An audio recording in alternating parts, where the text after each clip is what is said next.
HSRP ಅಂತಂದ್ರೆ high security registration plate number plate ಅಳವಡಿಕೆಗೆ ಗಡುವು ಮುಕ್ತಾಯ ಆಗ್ತಾ ಇದೆ. ಈಗಾಗಲೇ ನಿಮಗೆ ಗೊತ್ತಿದೆ, ನಿಮ್ಮ ಕೈಯಲ್ಲಿ 2019ರ ಮೊದಲೇ ಇರುವಂತಹ ವಾಹನಗಳಿದ್ರೆ ಅಥವಾ 2019ರ ಮೊದಲೇ ತಗೊಂಡು ಖರೀದಿ ಮಾಡಿರುವಂತಹ ವಾಹನ, ಅದು ಯಾವುದೇ ವಾಹನ ಇರ್ಬೋದು, ಸ್ಕೂಟರ್ ಇರ್ಬೋದು, ಬೈಕ್ ಇರ್ಬೋದು, ಆಟೋ ಇರ್ಬೋದು, ಕಾರ್ ಇರ್ಬೋದು, ದೊಡ್ಡ ದೊಡ್ಡ ಹೆವಿ ವೆಹಿಕಲ್ ಇರ್ಬೋದು, ಎಲ್ಲದಕ್ಕೂ ಕೂಡ ಕೇಂದ್ರ ಸರ್ಕಾರ HSRP ನಂಬರ್ ಪ್ಲೇಟ್ ಅನ್ನ ಅಳವಡಿಕೆ ಮಾಡೋದು ಬಹಳ ಕಡ್ಡಾಯವನ್ನ ಮಾಡಿದೆ. ಈಗಾಗಲೇ 2-3 ಬಾರಿ 2023 ಜೂನ್ ತಿಂಗಳಲ್ಲಿ ಇದನ್ನ ಕಡ್ಡಾಯ ಮಾಡಿ 1 ತಿಂಗಳ 2 ತಿಂಗಳ ಅವಧಿಯನ್ನ ಕೊಟ್ಟಿತ್ತು ಮೊದಲು. ಆದರೆ ಜನರಿಗೆ ಅದನ್ನು ಅಳವಡಿಕೆ ಮಾಡೋದಕ್ಕೆ ಸಾಕಷ್ಟು ಗೊಂದಲ ಮತ್ತೆ ಸಮಸ್ಯೆ ಎದುರಾಗಿರುವಂತಹ ಕಾರಣಕ್ಕಾಗಿ ಅದನ್ನ ಆ ಒಂದು HSRP ಪ್ಲೇಟ್ ಅನ್ನ ಅಳವಡಿಕೆ ಮಾಡೋದಕ್ಕಿರುವಂತಹ ಅವಧಿಯನ್ನ 2-3 ಬಾರಿ ಕೇಂದ್ರ ಸರ್ಕಾರ ಮತ್ತು ಆಯಾ ರಾಜ್ಯ ಸರ್ಕಾರಗಳು ಏರಿಕೆ ಅಂದ್ರೆ ಅವಧಿ ವಿಸ್ತರಣೆಯನ್ನ ಮಾಡ್ತಾ ಬಂದಿತ್ತು.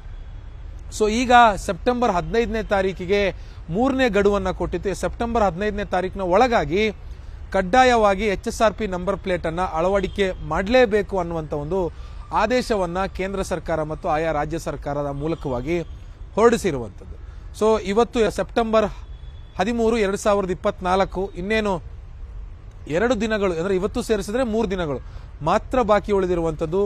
ಈ ಭಾನುವಾರದ ಒಳಗಾಗಿ HSRP ನಂಬರ್ ಪ್ಲೇಟ್ ಅಳವಡಿಕೆ ಮಾಡಿಲ್ಲ ಅಂತಂದ್ರೆ ದಂಡವನ್ನ ವಿಧಿಸೋದಕ್ಕೆ ನಮ್ಮ ರಾಜ್ಯದಲ್ಲಿರುವಂತಹ ಸಾರಿಗೆ ಇಲಾಖೆ, ಕರ್ನಾಟಕ ಸಾರಿಗೆ ಇಲಾಖೆ ನಿರ್ಧಾರವನ್ನ ಮಾಡಿರುವಂತದ್ದು.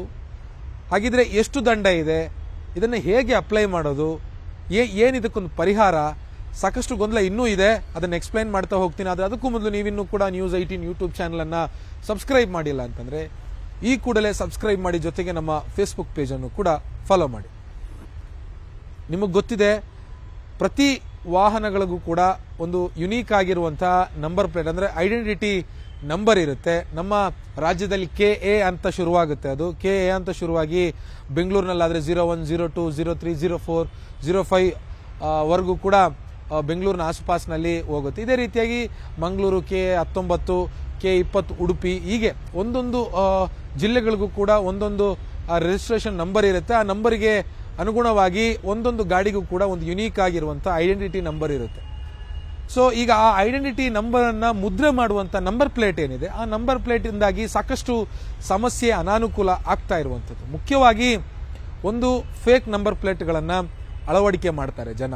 ಅಂದ್ರೆ ಈ ಕಳ್ಳತನ ಮಾಡುವಂಥದ್ದು ಅಥವಾ ಈ ರಾಬರಿ, ದರೋಡೆ ಮಾಡುವಂಥವ್ರು ಅಥವಾ ಈ ಪರೋಡಿ ಗ್ಯಾಂಗ್ಗಳಂತ ನಾವೇನು ಕರಿತೀವಿ, ಅವರೆಲ್ಲರೂ ಕೂಡ ಫೇಕ್ ನಂಬರ್ ಪ್ಲೇಟ್ ಅನ್ನು ಅಳವಡಿಕೆ ಮಾಡಿಕೊಂಡು ರಸ್ತೆಗೆ ಬೈಕು, ಕಾರು, ಬಸ್ಸುಗಳನ್ನೆಲ್ಲ ಇಳಿಸ್ತಾರೆ. ಒಂದೇ ನಂಬರ್ ಪ್ಲೇಟ್ ಅನ್ನು ಇಟ್ಕೊಂಡು ಸುಮಾರು 4-5 ಬಸ್ಸುಗಳನ್ನ ಓಡಾಡಿಸುವಂತ, ಅಂದ್ರೆ ಈ ರೂಟ್ ಟ್ಯಾಕ್ಸ್ ಅನ್ನ ಕಡಿತ ಮಾಡೋದಕ್ಕೆ, ಕಟ್ಟದೇ ಇರೋದಕ್ಕೆ, ಕಳ್ಳಾಟ ಆಡೋದಕ್ಕೆ ಈ ರೀತಿಯಾಗಿರುವಂತ ಕೆಲವೊಂದಿಷ್ಟು ದುಸ್ಸಾಹಸಕ್ಕೆ ಬಸ್ ಮಾಲೀಕರಿರ್ಬೋದು ಅಥವಾ ವಾಹನದ ಮಾಲೀಕರು ಮುಂದಾಗ್ತಾರೆ. ಸೊ ಅದೆಲ್ಲದಕ್ಕೂ ಕೂಡ ಕಡಿವಾಣ ಬೀಳಬೇಕು. ಮತ್ತೆ ಕಳ್ಳತನ ಆಗುವಂತ ವಾಹನಗಳನ್ನ ಅತಿ ವೇಗವಾಗಿ ಫೈಂಡ್ ಔಟ್ ಮಾಡಬೇಕು ಅನ್ನುವಂಥ ನಿಟ್ಟಿನಲ್ಲಿ ಕೇಂದ್ರ ಸರ್ಕಾರ 2023ರಲ್ಲಿ HSRP high security registration plate number plate ಅನ್ನು ಅಳವಡಿಕೆ ಮಾಡುವಂತ ಒಂದು ಕಾನೂನನ್ನ ಜಾರಿ ಮಾಡುತ್ತೆ. ಈ ಬಹಳ ಹಿಂದೇನು ಇತ್ತು, ಅದನ್ನ ಎಫೆಕ್ಟಿವ್ ಆಗಿ ಜಾರಿ ಮಾಡೋದಕ್ಕೆ ಸಾಧ್ಯ ಆಗಿರಲಿಲ್ಲ. 2023ರಲ್ಲಿ ಕೇಂದ್ರ ಸಾರಿಗೆ ಇಲಾಖೆ ನಿತಿನ್ ಗಡ್ಕರಿ ಸಚಿವರು ಅವರು ಒಂದು ಸಭೆಯನ್ನ ಮಾಡಿ, ಅಧಿಕಾರಿಗಳ ಸಭೆಯನ್ನ ಮಾಡಿ ಇದನ್ನ ಜಾರಿ ಮಾಡ್ತಾರೆ. ಸೊ ಇಡೀ ದೇಶದಲ್ಲಿರುವಂತಹ ಅಷ್ಟು ರಾಜ್ಯದ ವಾಹನಗಳು ಎಷ್ಟಿದೆಯೋ ಅಷ್ಟು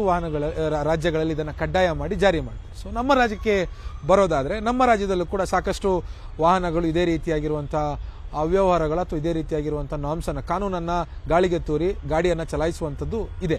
ಸೊ ಅದೆಲ್ಲದಕ್ಕೂ ಕೂಡ ಕಡಿವಾಣ ಹಾಕಬೇಕು ಅನ್ನುವಂಥ ನಿಟ್ಟಿನಲ್ಲಿ HSRP ನಂಬರ್ ಪ್ಲೇಟ್ ಅನ್ನು ಅಳವಡಿಕೆ ಮಾಡಬೇಕು ಅಂತ ಸಾರಿಗೆ ಇಲಾಖೆ ಹೇಳ್ತಾ ಇರುವಂತದ್ದು. ಸೊ ಈಗ 3ನೇ ಗಡುವು ಕೂಡ ಮುಕ್ತಾಯ ಆಗ್ತಾ ಇದೆ ಸೆಪ್ಟೆಂಬರ್ 15ನೇ ತಾರೀಕಿಗೆ. ಅಂದ್ರೆ ಇವತ್ತು 13 ಸೆಪ್ಟೆಂಬರ್ 2024, ಇನ್ನು ಇವತ್ತು ಬಿಟ್ಟರೆ 2 ದಿನಗಳು ಮಾತ್ರ ಬಾಕಿ ಉಳಿದಿರುವಂತದ್ದು. ಈ ಸೆಪ್ಟೆಂಬರ್ 15ನೇ ತಾರೀಕಿನ ನಂತರ ಯಾರೆಲ್ಲ HSRP ನಂಬರ್ ಪ್ಲೇಟ್ ಅನ್ನ ಅಳವಡಿಕೆ ಮಾಡಿರಲ್ವೋ ಅವರೆಲ್ಲರಿಗೂ ಕೂಡ ದಂಡವನ್ನ ವಿಧಿಸೋದಕ್ಕೆ ಸಾರಿಗೆ ಇಲಾಖೆ ನಿರ್ಧಾರವನ್ನ ಮಾಡಿರುವಂತದ್ದು. ಇದರ ಬಗ್ಗೆ ಕರ್ನಾಟಕ ರಾಜ್ಯ ಸಾರಿಗೆ ಇಲಾಖೆಯ ಹೆಚ್ಚುವರಿ ಆಯುಕ್ತರಾಗಿರುವಂತಹ ಮಲ್ಲಿಕಾರ್ಜುನ್ ಅವರನ್ನ ನಾವು ಮಾತಾಡಿಸಿದ್ವಿ. ಮಾತಾಡಿಸುವಂತ ಸಂದರ್ಭದಲ್ಲಿ ಅವರು ಕೂಡ ಹೇಳಿದ್ರೆ, ಈಗಾಗಲೇ 2-3 ಅವಧಿ ನಾವು ವಿಸ್ತರಣೆಯನ್ನ ಮಾಡಿದ್ದೀವಿ, ಇನ್ನು ನಾವು ಅವಧಿಯನ್ನ ವಿಸ್ತರಣೆ ಮಾಡೋದಿಲ್ಲ. ಒಂದ್ ವೇಳೆ ಅವಧಿ ವಿಸ್ತರಣೆ ಬೇಕಿದ್ರೆ ಕೇಂದ್ರ ಸರ್ಕಾರದಿಂದ ಆದೇಶ ಬಂದ್ರೆ ನಾವು ಅದನ್ನ ಮಾಡ್ತೀವಿ. ಆದ್ರೆ ಆಸ್ ಆಫ್ ನಾವು ನಮ್ಮ ನಿರ್ಧಾರ ಏನು ಅಂತಂದ್ರೆ ನಾವು ಅವಧಿಯನ್ನ ವಿಸ್ತರಿಸುವಂತ ಯಾವುದೇ ಅವಕಾಶವನ್ನ ಕೊಡೋದಿಲ್ಲ. ಇದರ ಬದಲಾಗಿ ಸೆಪ್ಟೆಂಬರ್ 16ನೇ ತಾರೀಕಿಂದ ಅಂದ್ರೆ ಮುಂದಿನ ಸೋಮವಾರದಿಂದ ನಾವು ನಂಬರ್ ಪ್ಲೇಟ್ ಯಾರೆಲ್ಲ HSRP ಅಳವಡಿಕೆ ಮಾಡಿರಲು ಅವರಿಗೆ ದಂಡವನ್ನ ವಿಧಿಸ್ತೀವಿ ಅಂತ ಅವ್ರು ಹೇಳ್ತಾ ಇರುವಂತದ್ದು. ಆರಂಭಿಕವಾಗಿ 500 ರೂಪಾಯಿ ದಂಡವನ್ನು ವಿಧಿಸೋದಕ್ಕೆ ಸಾರಿಗೆ ಇಲಾಖೆ ನಿರ್ಧಾರವನ್ನ ಮಾಡಿರುವಂಥದ್ದು. ಯಾವೆಲ್ಲ ಗಾಡಿಗಳಿಗೆ HSRP ನಂಬರ್ ಪ್ಲೇಟ್ ಇರಲ್ವೋ ಅಂತಹ ಗಾಡಿಗಳಿಗೆ ಆರಂಭಿಕವಾಗಿ 500 ರೂಪಾಯಿಯನ್ನ ದಂಡ ಹಾಕ್ತೀವಿ. ಎರಡನೇ ಬಾರಿಯೂ ಕೂಡ ತಪಾಸಣೆಯಲ್ಲಿ ನಮ್ಮ ಕಣ್ಣಿಗೆ ಬಿದ್ದರೆ ನಾವು ಆಗ 1000 ರೂಪಾಯಿ ನಿರಂತರವಾಗಿ 1000 ರೂಪಾಯಿನ ದಂಡ ಹಾಕ್ತೀವಿ. ಅಂದ್ರೆ ಮೊದಲನೇ ಇದು ಅಫೆನ್ಸ್ಗೆ 500 ರೂಪಾಯಿ ಇದ್ರೆ ಎರಡನೇ ಅಫೆನ್ಸ್ ಇಂದ 1000 ರೂಪಾಯಿ. ನೀವು 2, 3, 4, 5 ಎಷ್ಟು ಬಾರಿ ಸಾರಿಗೆ ಇಲಾಖೆ ಮತ್ತು ಇತರೆ ಜಿಲ್ಲೆಗಳ ಸಂಚಾರಿ ಪೊಲೀಸ್ ಕೈಯಲ್ಲಿ ತಗೊಳ್ಕೊಳ್ತಿರೋ HSRP ನಂಬರ್ ಪ್ಲೇಟ್ ಅಳವಡಿಕೆ ಮಾಡಿಲ್ಲ ಅಂತ ಅವಾಗೆಲ್ಲವೂ ಕೂಡ 1000 ರೂಪಾಯಿ ಅಂತೆ ನೀವು ದಂಡವನ್ನ ಕಟ್ಟಬೇಕಾಗುತ್ತೆ ಅನ್ನುವಂಥ ಒಂದು ಎಚ್ಚರಿಕೆಯನ್ನ ಸಾರಿಗೆ ಇಲಾಖೆ ಹೆಚ್ಚುವರಿ ಆಯುಕ್ತ ಮಲ್ಲಿಕಾರ್ಜುನ್ ಅವರು ಕೊಟ್ಟಿರುವಂಥದ್ದು. ಇದರ ಬಗ್ಗೆ ಸಾರಿಗೆ ಸಚಿವ ರಾಮಲಿಂಗಾರೆಡ್ಡಿ ಅವರನ್ನು ಕೂಡ ನಾವು ಮಾತಾಡಿಸಿದ್ವಿ. ಈ ಒಂದು ಕಾನೂನು ಏನಿದೆ HSRP ಅಳವಡಿಕೆ ಮಾಡಬೇಕು ಅನ್ನುವಂಥದ್ದು ಅದು ನಮ್ಮ ಕೈಯಲ್ಲಿಲ್ಲ, ಅದು ಕೇಂದ್ರ ಸರ್ಕಾರದ ಕಾನೂನು, ನಾವು ಅದನ್ನು ಜಾರಿ ಮಾಡ್ತಿದ್ದೇವೆ ಅಷ್ಟೇ. ಇನ್ನು ಅವಧಿ ವಿಸ್ತರಣೆ ಅಥವಾ ದಂಡ ಎಲ್ಲವೂ ಕೂಡ ನಮಗೆ ನಿರ್ದೇಶನ ಬಂದಿರುವಂಥದ್ದು ಕೇಂದ್ರ ಸರ್ಕಾರದಿಂದ. ಆ ಕೇಂದ್ರ ಸರ್ಕಾರದಿಂದ ಏನು ನಮಗೆ ಪಾಲಿಸಿ ನಾರ್ಮ್ಸ್ ಬಂದಿದೆಯೋ ಅದ್ರ ಪ್ರಕಾರವಾಗಿ ನಾವು ಈ ಒಂದು ಯೋಜನೆಯನ್ನ ಮತ್ತೆ ಜಾರಿ ಮಾಡೋದಕ್ಕೆ ಮುಂದಾಗ್ತಾ ಇದ್ದೇವೆ. ಈಗ ಎಷ್ಟು ಮಂದಿ ರಾಜ್ಯದಲ್ಲಿ ಆ ನಂಬರ್ ಪ್ಲೇಟ್ ಅನ್ನು ಅಳವಡಿಕೆ ಮಾಡಿದ್ದಾರೆ ಅಂತ ನೋಡೋದಾದ್ರೆ ಇದುವರೆಗೆ ಸಾರಿಗೆ ಇಲಾಖೆ ಕೊಟ್ಟಿರುವಂತಹ ಮಾಹಿತಿ ಪ್ರಕಾರ 51 ಲಕ್ಷ ವಾಹನಕ್ಕೆ ವಾಹನದ ಮಾಲೀಕರು HSRP ನಂಬರ್ ಪ್ಲೇಟ್ ಅನ್ನ ಅಳವಡಿಕೆ ಮಾಡಿದ್ದಾರೆ. ಒಟ್ಟಾರೆ ರಾಜ್ಯದಲ್ಲಿ ಅಧಿಕೃತವಾಗಿ ರಿಜಿಸ್ಟ್ರೇಷನ್ ಅಂದ್ರೆ 2 ಕೋಟಿಗೂ ಸ್ವಲ್ಪ ಅಧಿಕ ಅಷ್ಟೇ ವಾಹನಗಳು ರಾಜ್ಯದಲ್ಲಿ ಇದೆ ಅಂತ ಸಾರಿಗೆ ಇಲಾಖೆ ಮಾಹಿತಿಯನ್ನ ಕೊಟ್ಟಿದೆ. ಅಂದ್ರೆ 51 ಲಕ್ಷ ಮಂದಿ HSRP ನಂಬರ್ ಪ್ಲೇಟ್ ಅನ್ನ ಅಳವಡಿಕೆ ಮಾಡಿದ್ರೆ ಇನ್ನೂ ಕೂಡ ರಾಜ್ಯದಲ್ಲಿ 1,49 ಲಕ್ಷ ಮಂದಿ HSRP ನಂಬರ್ ಪ್ಲೇಟ್ ಅನ್ನ ಅಳವಡಿಕೆ ಮಾಡೋದು ಬಾಕಿ ಇದೆ. ಸೋಮವಾರದಿಂದ ಯಾರೆಲ್ಲ ನಂಬರ್ ಪ್ಲೇಟ್ ಈ ಒಂದು special HSRP high security registration plate ಅನ್ನ ಯಾರೆಲ್ಲ ಅಳವಡಿಕೆ ಮಾಡಲ್ವೋ 1,49 ಲಕ್ಷ ಮಂದಿಯೂ ಕೂಡ ರಸ್ತೆಗಿಳಿಯುವಾಗ ಅವರನ್ನ ತಪಾಸಣೆಯನ್ನ ಮಾಡಿ ದಂಡವನ್ನ ವಿಧಿಸುವಂತ ಕೆಲಸವನ್ನ ಮಾಡುತ್ತೆ ಸಾರಿಗೆ ಇಲಾಖೆ ಅನ್ನುವಂಥ ಒಂದು ಖಡಕ್ ಸೂಚನೆಯನ್ನ ಸಾರ್ವಜನಿಕರಿಗೆ ಕೊಟ್ಟಿರುವಂಥದ್ದು. ಹಾಗಿದ್ರೆ ಹೇಗೆ ಈ HSRP ನಂಬರ್ ಪ್ಲೇಟಿಗೆ ನಾವು ಅಪ್ಲೈ ಮಾಡಬೇಕು ಅನ್ನುವಂಥದ್ದು ಮತ್ತೊಂದು ಪ್ರಶ್ನೆ. ನೀವು ಕೂತಲ್ಲೇ ನೀವು ಯಾವುದೇ ಯಾವ ಏನು ಬೆಂಗಳೂರನ್ನಾಗಿರ್ಬೋದು ಸರ್ಕಾರಿ ಕಚೇರಿಗಳಿಗೆ ಎಲ್ಲೂ ಕೂಡ ಹೋಗದಂತೆ ನಿಮ್ಮ ಮನೆಯಲ್ಲೇ ಕೂತು ನಿಮ್ಮ ಮೊಬೈಲ್ನಲ್ಲಿ ನಿಮ್ಮ ಸಿಸ್ಟಮ್ಗಳಲ್ಲಿ ಅಂದ್ರೆ ಕಂಪ್ಯೂಟರ್ಗಳಲ್ಲಿ ಲ್ಯಾಪ್ಟಾಪ್ಗಳಲ್ಲಿ ಹೇಗೆ ಆಗಿದ್ರೆ ಈ ಒಂದು HSRP ನಂಬರ್ ಪ್ಲೇಟ್ಗೆ ಅಪ್ಲೈ ಮಾಡೋದು, ಇದನ್ನ ಹೇಗೆ ನಂಬರ್ ಪ್ಲೇಟ್ ಪಡ್ಕೊಳ್ಳೋದು ಅನ್ನುವಂಥದ್ದು ನಿಮ್ಗೆ ಈಗಲೂ ಕೂಡ ಸಾಕಷ್ಟು ಮಂದಿಗೆ ಪ್ರಶ್ನೆ ಇರಬಹುದು. ನ್ಯೂಸ್ 18 ಈಗಾಗಲೇ ಇದ್ರ ಬಗ್ಗೆ ಬಹಳ ಸ್ಪಷ್ಟವಾಗಿರುವಂತಹ ಒಂದು ವಿಡಿಯೋವನ್ನ ಮಾಡಿದೆ.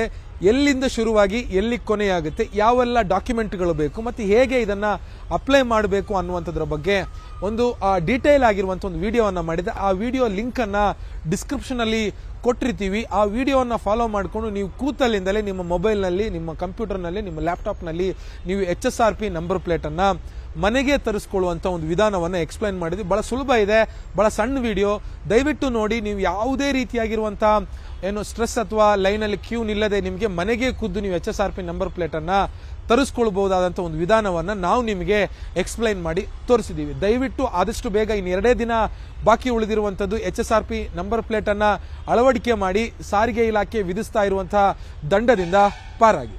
ಬೆಂಗಳೂರಿನಿಂದ ಕ್ಯಾಮರಾ ಪರ್ಸನ್ ಗುರುಶೇಖರ್ ಜೊತೆ ಅಶೋಕ್ ಮುಲ್ಕಿ, ನ್ಯೂಸ್ 18. ಕನ್ನಡಿಗರ ಮೆಚ್ಚಿನ ನಿಮ್ಮ ನ್ಯೂಸ್ 18 ಕನ್ನಡ ಈಗ ವಾಟ್ಸ್ಆಪ್ನಲ್ಲಿಯೂ ಲಭ್ಯ. ಕರ್ನಾಟಕ ಮತ್ತು ದೇಶ ವಿದೇಶದ 360 ಡಿಗ್ರಿ ಸುದ್ದಿ ವಿವರವನ್ನ ನೀವು ನಿಮ್ಮ ಕೈ ಬೆರಳುಗಳಲ್ಲಿಯೇ ಪಡೆಯೋದಿಕ್ಕೆ ಈ QR ಕೋಡ್ ಅನ್ನ ಸ್ಕ್ಯಾನ್ ಮಾಡಿ. ನಮ್ಮ ಚಾನೆಲ್ ಅನ್ನ ಫಾಲೋ ಮಾಡಿ, ನೋಟಿಫಿಕೇಶನ್ ಆನ್ ಮಾಡಿ.